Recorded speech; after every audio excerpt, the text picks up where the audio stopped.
In the 1790s, Simone Leonard and Lena Debris were among a village of peaceful settlers who lived on Moonscar Island and worshipped a cat god. During their harvest feast, Morgan Moonscar and his crew attacked and pillaged their village. They had drove the settlers, except for Lena and Simone, into the bayou, where the villagers were devoured by alligators, while a horrified Simone and Lena watched from behind the tree, devastated and venged over of what the pirates had done to their friends and their home. Lena and Simone uttered a curse on the pirates to the cat god, seeking revenge. The cat god granted their wish by transforming Lena and Simone into werecat-like monsters, who proceed to drain Morgan Moonscar and his pirates.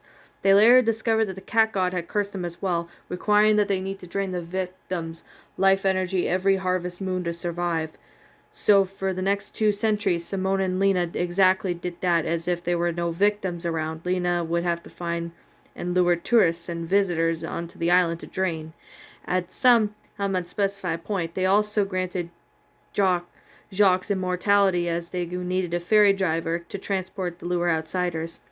One evening around October, Simone, while in her were-like cat creature, gave birth to a boy. They simply named him Oscar. Oscar dons the same him gold hair as Simone, with baby blue eyes and a thin build. He grew up learning how to track down victim after victim while protecting his home. He even went so far as teaching himself how to climb trees and swing from branch to branch, and even Gardner Beau Neville described Oscar's methods of survival of that of a squirrel or a monkey. Despite his amazing athleticism and stamina, he has been born with the same curse that Simone has been affected with. Since then, she has now passed it on into Oscar through childbirth. When he first noticed that this was his during the first night of his 10th birthday, he woke up from a nightmare with a sharp pain all over his stomach. He went to rush to the bathroom, thinking he was about to vomit.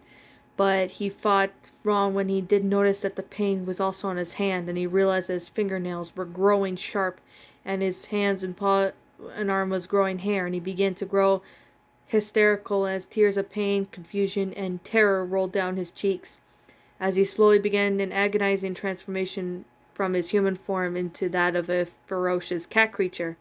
At first the transformations were slow and painful, then he'd lose control and lose his mind under the glow of the moon, like any other werewolf in movies or stories.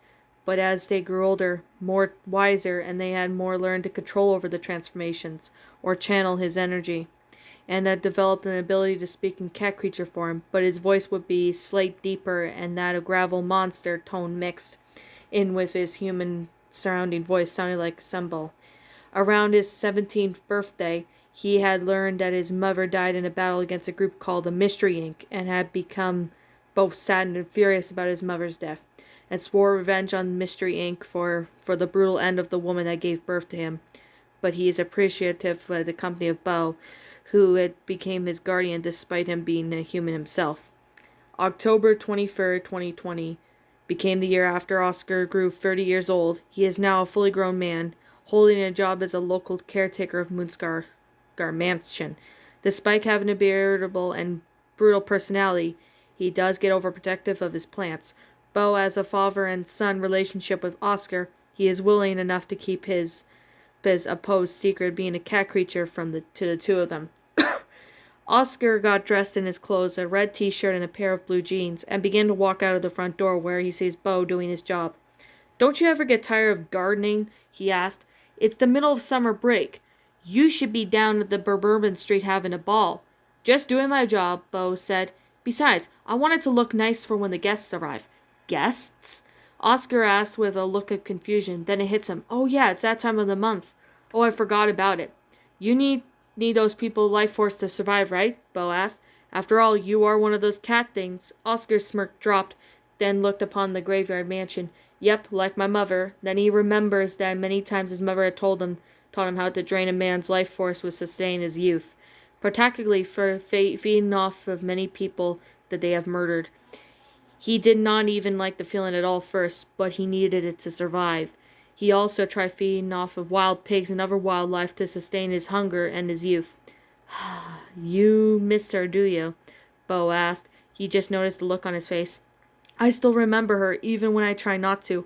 I just can't stop thinking about her all the time.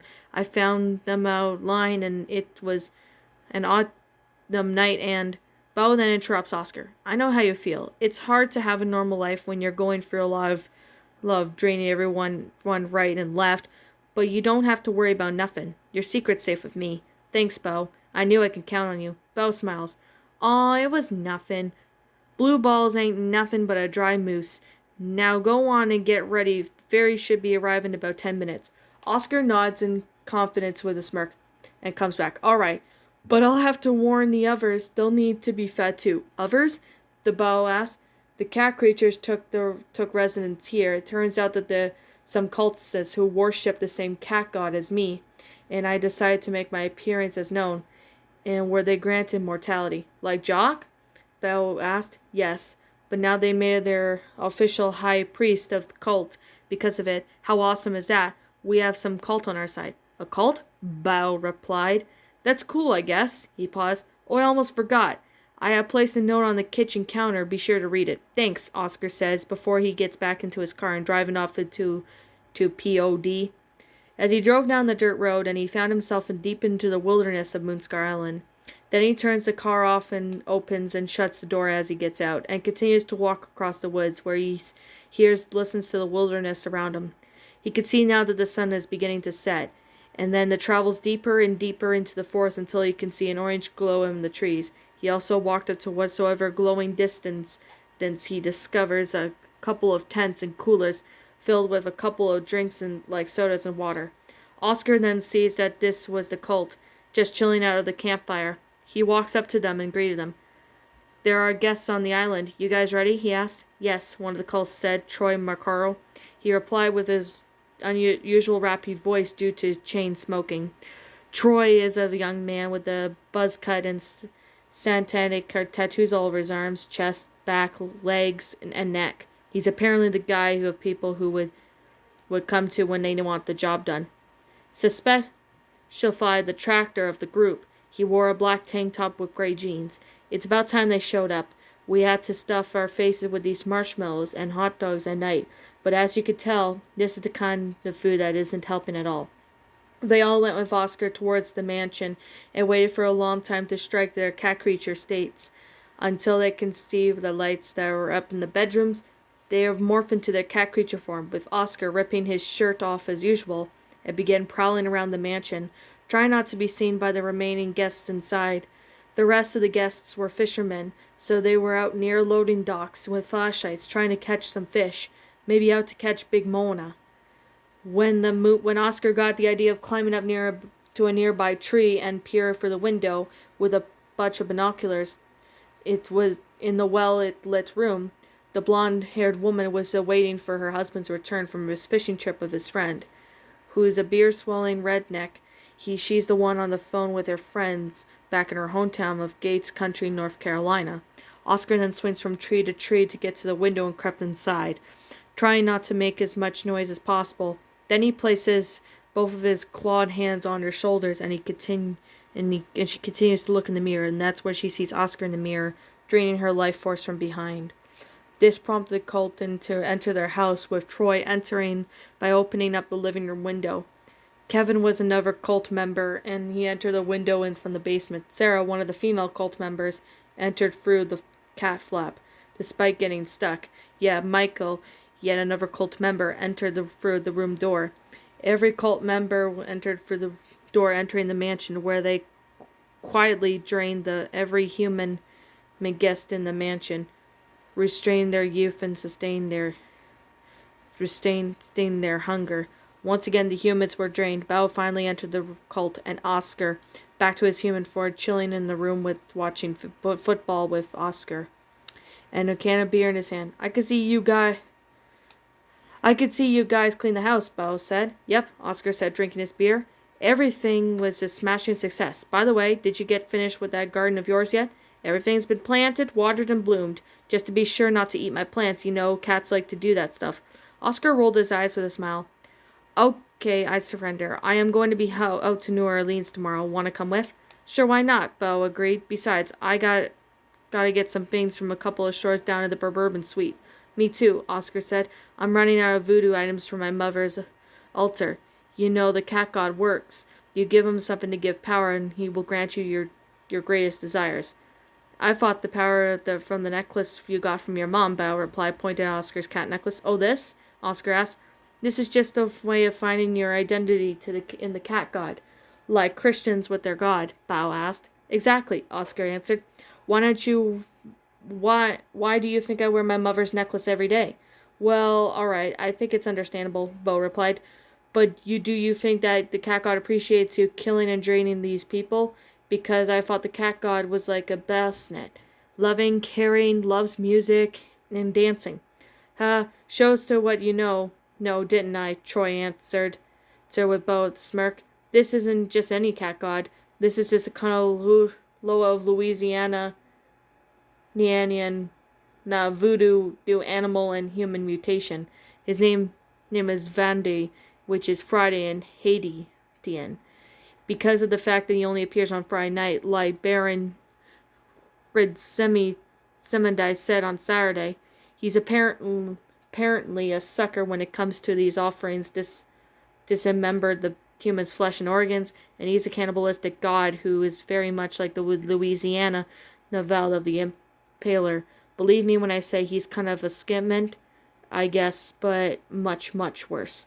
Bao obviously had chills go down his spine when Troy told him about the cat god, but who's apparently named Vande. No doubt that he would pretty much be frightened out of his mind, but he shook it off thinking about how silly it must have been for the muscular man like him to be scared of some figment of someone's imagination. But he remembered something that made his eyes wide by God's Friday night. When we must go and get the story started, Troy replied. They got up from their seats and began gathering up all the bodies of parts of the guests, even draining their blood from their veins into buckets. After they cleaned up the blood and placed the body parts into trash bags, they ended up going inside the secret passage under the staircase towards the altar of the Vande, with Bao following behind. When they got there, they placed the flesh and organs onto the altar and pours the blood of the goblets so that they may have something to drink. After the cult brought the offerings along the back out, Bo decided to go look at the voodoo artifacts brought by Oscar. He then decided to pick up some and fiddle around for a bit before hearing a ghostly, otherworldly voice. It seems to have so much either came in each other way inside of Bo's mind. I wouldn't do that if I were you. Bo looked around to see if he like cat god's statue, and even looked, and it wasn't the fact. Bo isn't easy to scare, but he was uneasy. Jesus! He stutters before he putting down and left. The next day, the families and friends of the apartment guests of MoonScar Island Mansion began to worry about their loved ones being missing out for quite some time. They haven't called them or let them know that they were safe. As the two men that were out fishing that night, two disappeared without a trace, probably scuffed out by a snakebite or scrugs. He gets really greatly disturbed when folks messed up his hunt for a big Mona. Police were called to check on the place, but Oscar and Bao just stated that they're still fast asleep since the football game had aired last night. But as the man in the blue left, Oscar shut the door. Oscar and Bao looked at each other. You think they'll figure out what happened? Bao asked. I don't know, Oscar answered, but it's only a matter of time before they'll find out. When they finally send in Mystery Inc., that's when me and the cult will finally have those people around to teach them a lesson or two. With that said, Oscar went upstairs to his room and he stared out his bedroom window, petting his black cat, Pepper, plotting his bitter, sweet revenge. And that, my little pretties, was the MoonScar Massacre, Part 1. A Scooby-Doo on Zombie Island lost, creepypasta, I guess you could say that, or fanfiction, written by the Dark Cat. My final thoughts on this story? I actually love this story. This is actually a really good creepypasta. And I'm going to be 100% honest when I say this. This creepypasta was really interesting. Like, I could really say, that this story was very well done. Like, the grammar was really good. The sentence structuring was good. The paragraph structuring. and the flow of the story of how it went out. Like, I really like the whole plot of the story. It was really well written. I like the concept of itself to be very interesting, and I like the storyline. And to be honest, this is actually very freaky. Like, it's kind of like a sequel to Zombie Island. Well, to say right now, people, the Return to Zombie Island, I've heard some people don't like that. Like the Scooby-Doo Return to Zombie Island. I heard some people didn't like that, and they prefer, the original Zombie Island movie. Well, I know it's been years later since they had that, but this would actually be a very good sequel. I can really imagine if this actually happened. This would actually be a very good movie. Now, I could really definitely say that this story was really well made. However, Dark Cat, I have a question. It's not a negative or anything, because obviously I have no negatives to say about the story. I have no negatives. But here's my question.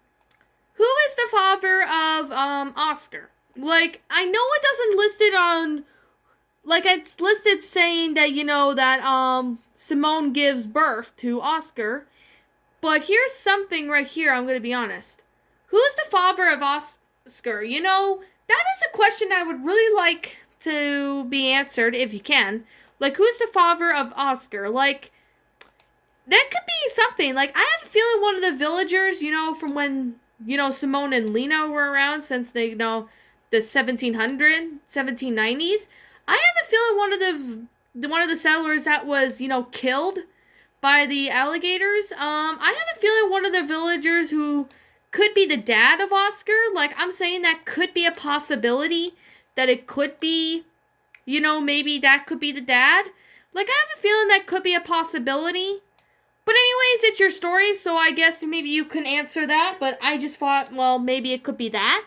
But whatever you have to say, that's kind of like maybe understandable.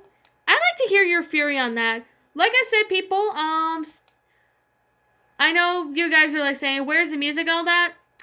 To be honest, I'm only going to be narrating stories on my phone for now because, well, most of you guys who've been on my channel for a while should know that my computer crashed, like my desktop. And right now, I'm using my phone to record stuff until further notice, pretty much. But however, though, I like this story. I found this story to be very good. Like I said, people, this is simply my own personal opinion. And if you disagree with me, that's fine too. We're all entitled to our own opinions regards to these pastas. This is my own opinion. If you don't like the story, that's fine. If you like it, that's okay too. My final rating of this story will have to be a 10 out of 10. It was a really good story. This was actually a really good startup. I really like the effort that you put in there, Dark Cat, and I cannot wait to read part 2. I have a feeling part 2 is going to be just as good as this part. Now, with that being said, people, what did you all think about this creepypasta? Did you like it? Did you not? Did this freak you out?